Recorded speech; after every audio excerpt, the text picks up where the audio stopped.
하나님 우리 아버지와 우리 주 예수 그리스도로부터 오는 은혜와 평강이 지금 이 시간 각 가정에서 가정 예배를 드리실 성도 여러분들과도 함께하기를 바랍니다.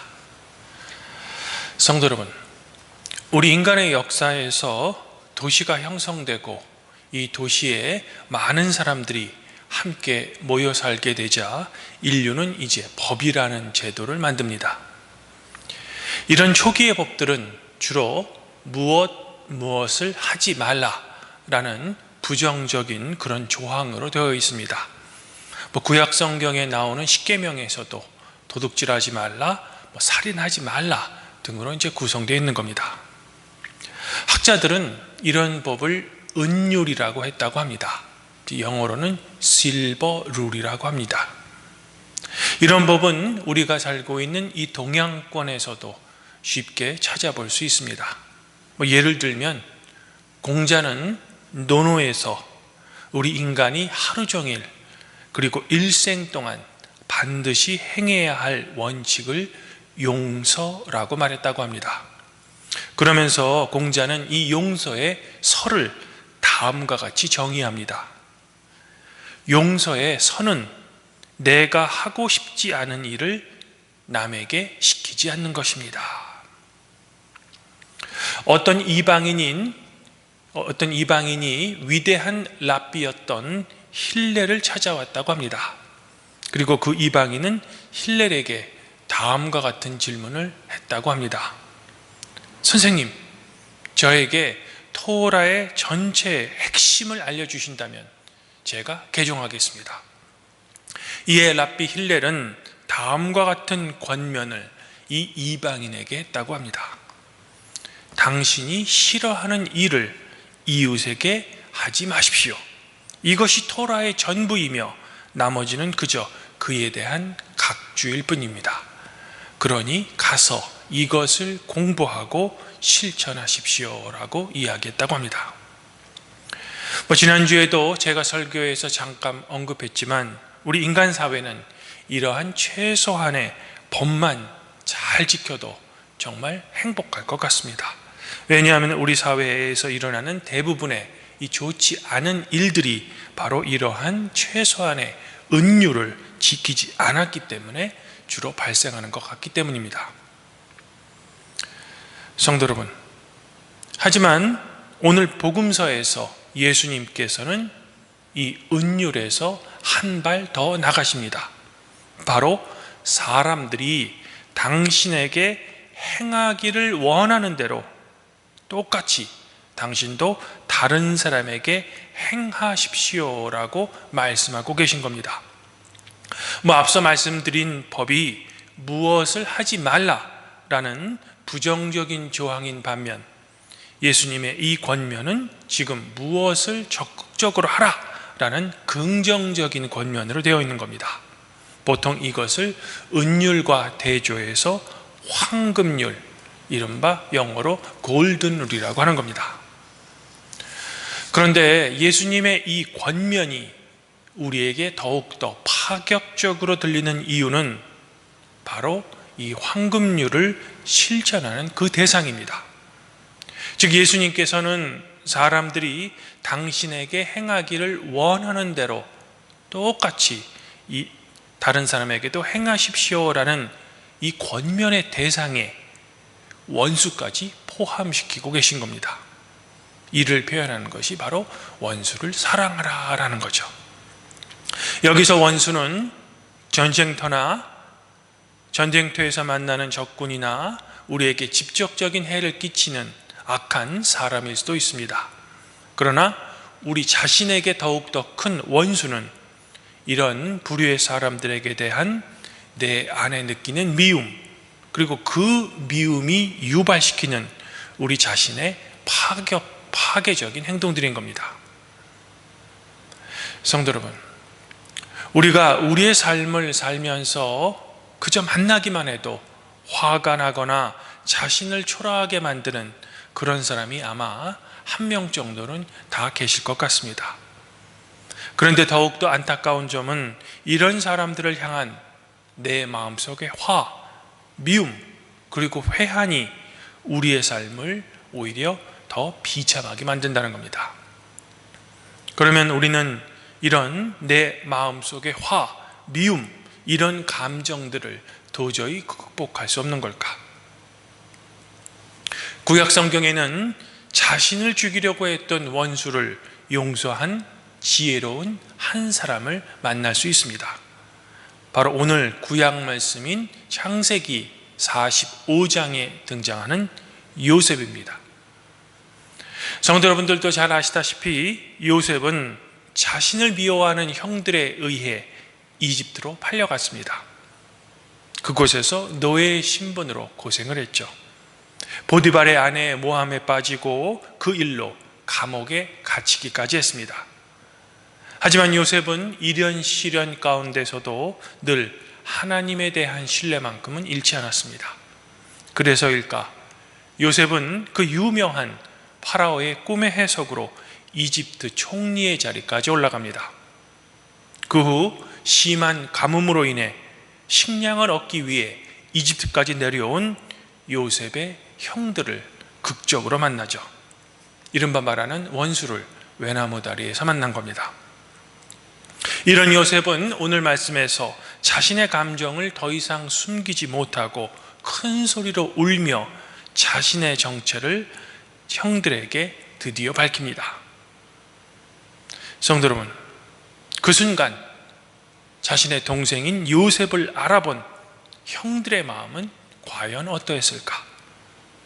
아마 요셉의 형들은 자신들이 팔아넘긴 동생 요셉이 이제는 이집트의 총리가 되어 자신들의 생사 여탈권을 쥔 그 운명 앞에서 그만 숙연해질 수밖에 없었을 겁니다.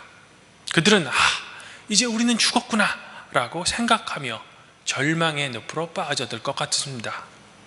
그러나 이때 요셉의 반응은 우리가 갖고 있는 상식, 그리고 형들이 가진 상식을 초월하고 이렇게 이야기합니다.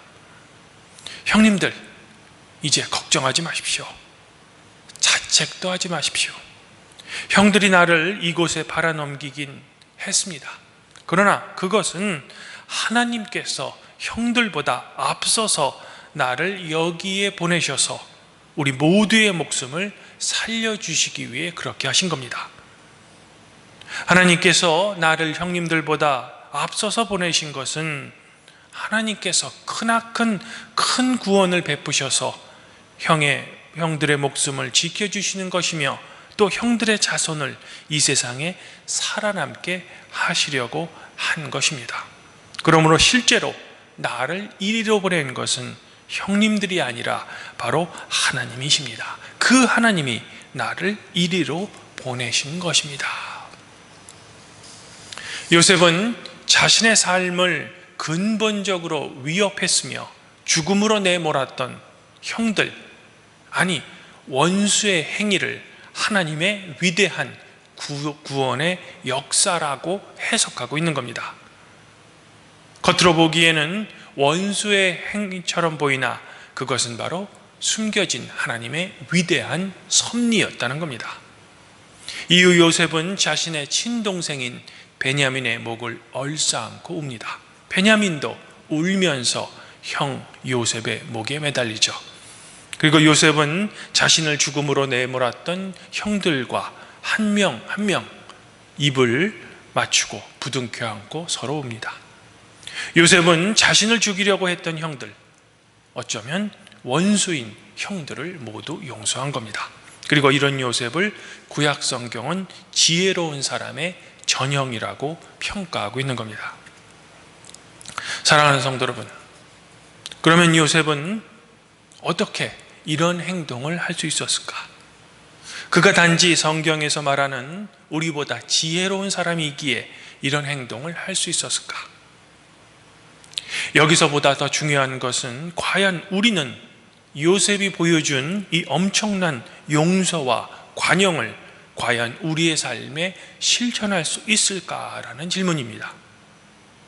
저는 이 질문에 대해 최소한의 법인 은율, 즉 내가 하기 싫은 일을 남에게 시키지 말라는 것도 잘 지키지 못하는 우리의 모습을 보며 매우 부정적입니다. 그러면 도대체 우리는 이런 상황에 그저 어쩔 수 없음에 포기하고 손을 놓아야만 하는 걸까? 예수님께서는 오늘 말씀 후반부에 제자들에게 이런 권면을 해주십니다. 바로 너희 아버지의 자비로움 같이 너희도 자비로운 사람이 되십시오. 여기서 자비라는 표현되는 단어는 히브리어로 레헴이라고 합니다. 그리고 레헴은 어머니의 자궁을 의미합니다. 그러면 어머니의 자궁을 뜻하는 이 단어가 왜 자비로 사용되는 걸까? 우리 인간이 침팬지와 같은 유인원과 다른 점은 우리 인간에게는 털이 없다는 겁니다. 그래서 막 태어난 아기 침팬지가 어미의 털을 붙잡고 자신이 살기 위해 어미의 젖을 먹는 것처럼 우리 인간은 그렇게 하지 못합니다. 왜냐하면 이제 막 태어난 아기의 손으로 잡을 털이 인간의 어머니의 몸에는 없기 때문입니다. 오로지 인간은 어머니 쪽에서만 아기를 품어야만 아기는 살아갈 수 있습니다. 즉 일방적이고 온전한 어머니의 희생만이 한 아이의 생명을 지키고 보존할 수 있는 겁니다. 그리고 이 어머니의 사랑이 지금의 인류를 만든 겁니다. 이렇듯 우리 인간은 우리의 죄에 대한 용서를 우리의 힘으로는 도저히 할 수 없는 겁니다. 우리의 죄의 용서는 나의 노력이 아닌 외부로부터 와야 한다는 겁니다. 이런 이유로 하나님께서는 어머니와 같은 사랑으로 우리의 죄를 용서하시기 위해 인간의 몸을 입고 오신 겁니다. 그리고 그 예수님을 십자가에 달려 죽으심에게 함으로써 우리의 죄를 용서하신 것이죠. 그리하여 우리는 우리의 노력이 아닌 순전히 어머니의 사랑 같은 하나님의 사랑, 그리고 예수님의 십자가에서의 죽음의 옷을 덧입고 이것을 믿는 우리의 믿음으로 말미암아 죄의 용서를 받는 겁니다. 이것을 루터가 칭이라고 표현했던 겁니다.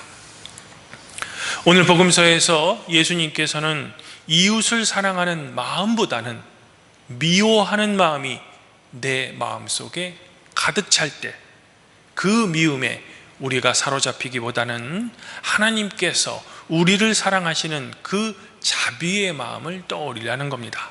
그리고 그 자비의 마음을 우리도 품으라는 거죠. 십자가 위에서의 모욕스러운 수치, 그리고 그 견딜 수 없는 고통을 이겨내신 예수 그리스도의 놀라운 사랑 말입니다. 그리고 예수님이 우리를 사랑하신 그 마음을 우리도 상대방을 위해 품으라는 겁니다. 심지어 그 사람이 나를 해치려는 원수라 할지라도 말입니다.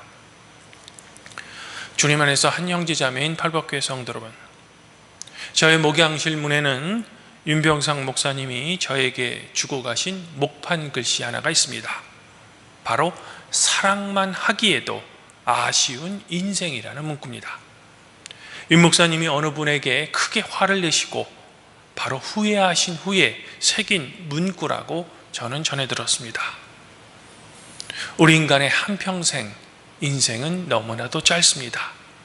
그래서인지 오늘 시편 103편에서 시인은 인생은 그 날이 풀과 같으며 그 영화가 들의 꽃과 같도다. 바람이 지나가면 없어지고 그 있던 자리도 다시 알지 못한다라고 우리의 인생의 덧없음을 노래합니다.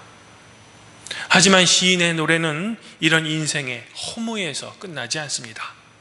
시인은 여호와의 인자하심은 자기를 경외하는 자에게 영원부터 영원까지 이르며 그의 의는 자손의 자손에게 이르리니 곧 그의 언약을 지키고 그의 법도를 기억하며 행하는 사람에게 이르도다라고 여호와의 율법을 지키는 자에게는 어머니가 자식을 긍휼히 여긴 같이 긍휼히 여기고 계심을 노래하고 있는 겁니다.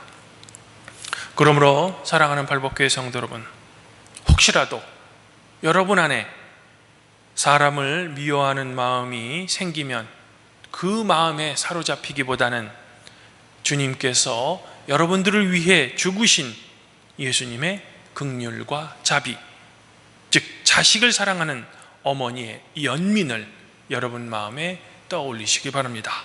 더불어 우리의 인생은 사랑만 하기에도 너무나도 짧은 인생임을 떠올리시길 바랍니다.